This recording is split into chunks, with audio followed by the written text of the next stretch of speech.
এটা তো বাংলাদেশের মধ্যেই পড়ছে। বাংলাদেশ এখানে আসলে কোনো সমস্যা হয় না বিজিবির সাথে বা কখনো কোনো এরকম কোনো ঝামেলা হয়েছে কিনা আপনার জানা মতে? না, এইভাবে কোনো ঝামেলা হয় না। এমনিতে আর কি বর্ডারে কোনো সমস্যা যদি হয় এমনি একটু ঝামেলা তখন আর কি হয়। এই সমস্ত এলাকায় আপনাদের চলাফেরা করতে একটু ঝামেলা হয়? না, চলাফেরার মাধ্যমে ঝামেলা বলতে অনেক সময় তো বর্ডারের কাছে আর কি যাওয়া একটু সমস্যা করে এইটাই আর কি। আচ্ছা, তেমন একটা ঝামেলা নাই। আচ্ছা। তো আমরা যে আপনাদের বাড়ির আশেপাশে দেখতে পাচ্ছি অনেক বড়, বড় চা গাছ। এই চা গাছ কিন্তু আসলে সিলেটে কিন্তু অহরহ দেখা যায় না। সালামু আলাইকুম, প্রত্যেককে স্বাগত জানাচ্ছি সিলেটের উত্তর উত্তর পূর্ব সীমান্তবর্তী নীলনদ নামে পরিচিত সারি লালাখাল থেকে।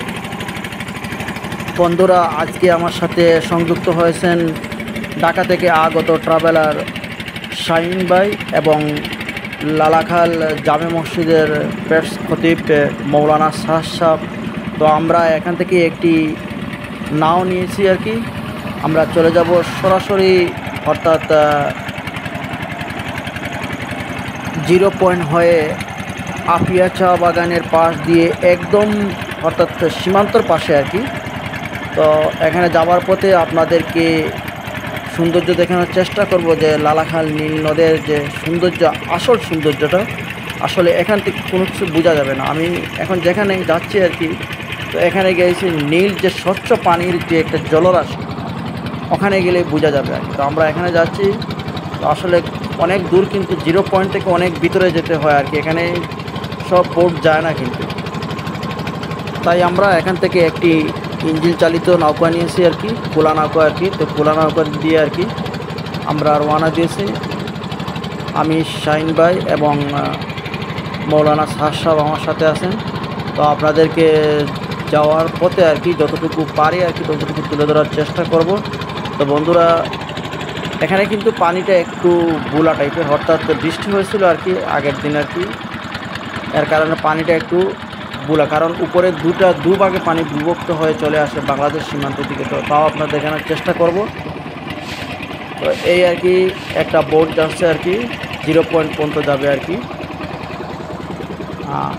দুনো পাশে কিন্তু এখনও নীল স্বচ্ছ জল দেখা যাচ্ছে না কিন্তু, অর্থাৎ আমরা এই যে সামনে দেখা যাচ্ছে জিরো পয়েন্ট, এখানে এইগুলো নাও আনলে এই পর্যন্ত তাদের সীমানা, এর ভিতরে এর উপরে যেতে পারবে।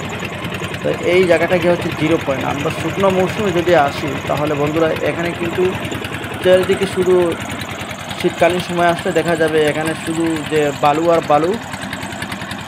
তো এই উনি হচ্ছেন মৌলানা সাহেব।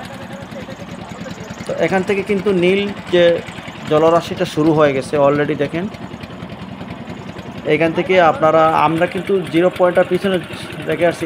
এই যে দৃশ্যগুলো দেখেন, এইগুলা কিন্তু যারা বাইরে থেকে পর্যটকরা আসে আর কি, বা লোকাল যারা বিভিন্ন জায়গা থেকে আসে, এরাও কিন্তু এই জায়গায় আসতে পারে না। দেখেন যে পাহাড়ের উপর যে চিত্রটা কীভাবে আসছে আর কি। এখানে কিন্তু বিশাল উঁচু পাহাড় আর কি, পাহাড়ের পাশ দিয়ে নদীটা চলে আসছে, নীলনদ অর্থাৎ সারি নদী আর কি। তো দেখেন দৃশ্যগুলো আর কি, কী অপূর্ব, কী সুন্দর দৃশ্য আর কি। প্রকৃতির এক অপরূপ নীলাখেলা এখানে আসলে দেখা যাবে, শুধু নীল আর নীল, যেদিকে তাকাবেন শুধু নীল দেখা যাবে আর কি। তো দেখেন যে পাহাড় থেকে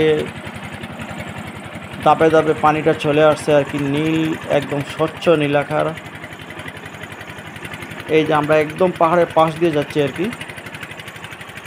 এই যে শাহিন ভাই ভিডিও করতেছে, আমরা কিন্তু একদম, অর্থাৎ আপিয়া চা বাগান পাশ দিয়ে চলে আসছে, একদম সীমান্ত, অর্থাৎ ও পাশ কিন্তু ভারতের, ও পাশ কিন্তু বাংলাদেশের। এখন কিন্তু ওই যে সামনে একটা দ্বীপ দেখা যাচ্ছে, এটা কিন্তু ভারতের দ্বীপ। আর এই যে এগুলা কিন্তু আসলে একদম সীমান্তর পাশে আর কি। তো দেখেন দৃশ্যগুলো আর কি সেরকম, ওয়াও, অন্যরকম দৃশ্য আর কি।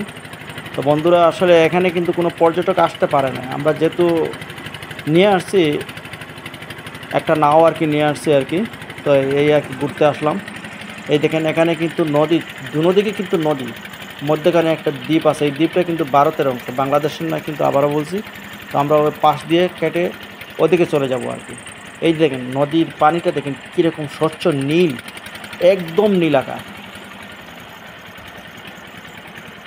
তো বন্ধুরা দেখতে থাকেন, আপনাদেরকে দেখানোর চেষ্টা করব লালাখার যে ভিউগুলো আছে উপর, অর্থাৎ এখানে আমরা যেখানে চলে আসছি আর কি, উত্তর বাগছড়া বলে আর কি। আপিয়া চা বাগান পাড়ি দিয়ে। বন্ধুরা এখানকার একজন স্থানীয় লোকের সাথে কথা বলে বিস্তারিত জানার চেষ্টা করব। এখানে আসলে কোনো সমস্যা হয় না বিজিবির সাথে, বা কখনো কোনো এরকম কোনো ঝামেলা হয়েছে কিনা আপনার জানা মতে? না, এইভাবে কোনো ঝামেলা হয় না, এমনিতে আর কি বর্ডারে কোনো সমস্যা যদি হয় এমনি একটু ঝামেলা তখন আর কি হয়। এই সমস্ত এলাকায় আপনাদের চলাফেরা করতে একটু ঝামেলা হয়? না, চলাফেরার মাধ্যমে ঝামেলা বলতে অনেক সময় তো বর্ডারের কাছে আর কি যাওয়া একটু সমস্যা করে এইটাই আর কি, আচ্ছা তেমন একটা ঝামেলা নাই। আচ্ছা, তো আমরা যে আপনাদের বাড়ির আশেপাশে দেখতে পাচ্ছি অনেক বড় বড় চা গাছ, এই চা গাছ কিন্তু আসলে সিলেটে কিন্তু অহরহ দেখা যায় না। জি না, মানে তো এই চা গাছের বিশেষত্ব কি একটু বলবেন, মানে এই গাছগুলো এত বড় কেন? এই গাছগুলা বড়, এই গাছের বিচিগুলা নিয়ে চা গাছ নতুন ও তার মানে আমরা যে চা বাগান দেখি সেই চা বাগানের চা বাগান যে তো বন্ধুরা এখানে আসলে আসলে সবথেকে আশ্চর্যের বিষয়টা কি হলো যে এই যে গাছগুলো দেখা যাচ্ছে এইগুলো কিন্তু চা পাতার গাছ, কিন্তু বিশাল বড় বড় গাছ, কিন্তু এরকম গাছ কিন্তু আসলে আপনারা দেখতে পাবেন না কোথাও। আসলে এই সমস্ত আপনারা place অনেক আপনারা চা বাগান আসলে দেখেছেন, কিন্তু এই যে বিশাল আকারে বড় বড় গাছগুলো এগুলা কিন্তু চা গাছ আর কি। মুহূর্ত আসলে আপনারা তখনই উপভোগ করতে পারবেন যখন প্রকৃতির কাছে চলে আসবেন। সত্যি বলতে সেই চা বাগানের রূপে আমি বিমোহিত।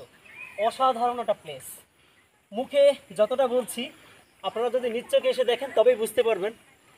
এইরকম চা বাগান, পাহাড়, নদী একদম কম্বো প্যাকেজে ঘুরতে আপনাদের ভালোই লাগবে। তা আমার সাথে আসছে বাতায়ন টিম। YouTube same? ইউটিউবে সেম। আচ্ছা ঠিক আছে, প্রায় 42K ফলোয়ার আছে, আপনারা সাথে থাকবেন। আচ্ছা ঠিক আছে, তো ওনার চ্যানেলের নাম তো বলেই দিল, Page তো এর নাম? সুযোগ পেলে ওনার চ্যানেল